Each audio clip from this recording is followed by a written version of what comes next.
وقت کا حاکم مجھے بوسہ نہیں ملا. تھوڑی دیر میں ایک دروازے سے امام زین العابدین حضرت اصل کے بچڑے حضرت اصل کے بیٹے امام زین العابدین آئے. حرم کا طواف کرنے والوں کی جیسے نظر پڑی صفے بنا کے کھڑے ہو گئے.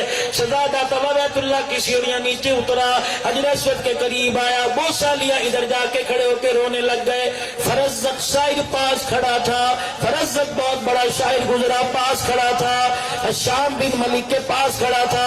عرب کے سربراہان حشام بن ملک سے کہنے لگے یہ کون ہے جس کے کرتے پہ پیمند لگے, پاؤں سے ننگا, پگڑی بھی جس کی میلی, تو اتنا اونچا لباس پہن کے آیا پھر بھی تجھے بوسہ نہ ملا.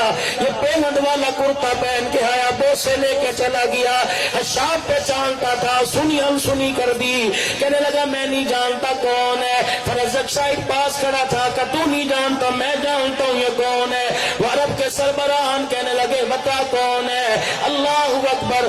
امام زین العابدین کی طرف اشارہ کر کے کہنے لگا تم نے دیکھا یہ بوسے لے رہا تھا, یہ نہیں جانتا, یہ نہیں جانتا, لیکن حجر اسود ضرور جانتا ہے کہ میرا بوسہ لے کے کون گیا.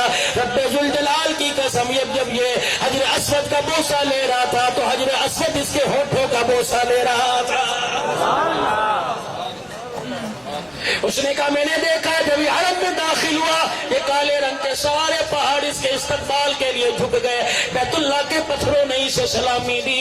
تجھے کیا پتا یہ نبی کے نواسے حسین کا بیٹا امام زین العابدین ہے. شام کو غصہ آیا, فرزدق شاہد کو پکڑ کر گرفتار کروا دیا. امام زین العابدین رحمت اللہ علیہ کو پتہ لگا, آپ نے 10,000 دینار اس کی خدمت میں بھیج دیے. اس نے 10,000 دینار واپس کر دیے کہ میں نے آپ کی یہ جو شان بیان کی, آپ کی تعریف بیان کی, میں نے آپ پیسے لینے کے لیے نہیں بیان کی. اگر پیسے لینا مقصود ہوتے تو بادشاہ کی تعریف کرتا. وہ قاصد 10,000 دینار لے کر پھر امام زین العابدین کے پاس آ گیا. حضرت وہ لیتا کوئی نہیں, آپ نے فرمایا مجبوری ہماری, ہم رکھتے کوئی نہیں, جا جا کے 10,000 دینار دیا اور اسے کہہ دے ہم آل رسول ہے, ہمارے گھر سے جو ایک مرتبہ چیز نکل جائے پھر کبھی واپس نہیں آیا کرتی ہے.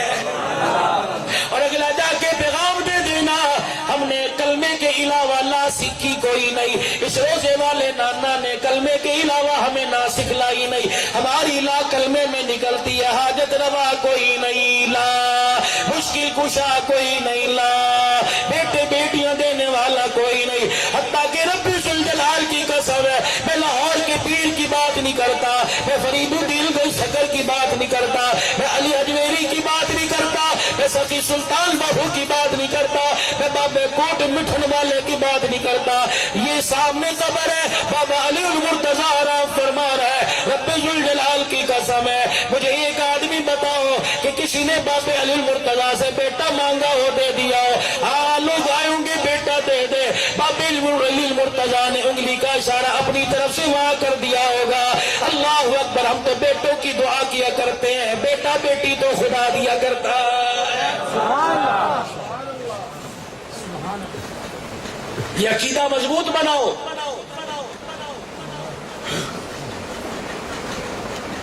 ہماری لا صرف کلمے میں نکلتی ہے.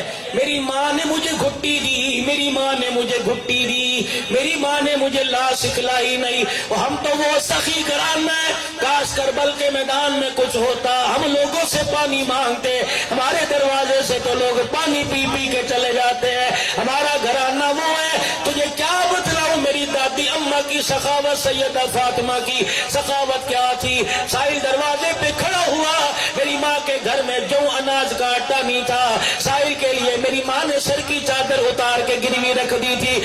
میں تجھے اپنے پڑنانے کے بارے میں بدلاؤ. اللہ اکبر. کون تھا میرا نانا, کون تھا میرا دادا؟ حضرت محمد عربی صلی اللہ تعالی علیہ وسلم. دروازے پر فقیر آیا تھا, میرے نانے میرے دادے محمد عربی صلی اللہ علیہ وسلم نے اپنا کرتا اتار کے دے دیا تھا. ہم تو اس گھرانے کے چشم و چراغ ہے.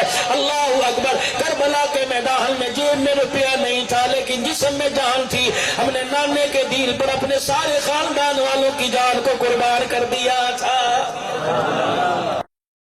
صحابہ میری جان میں جامع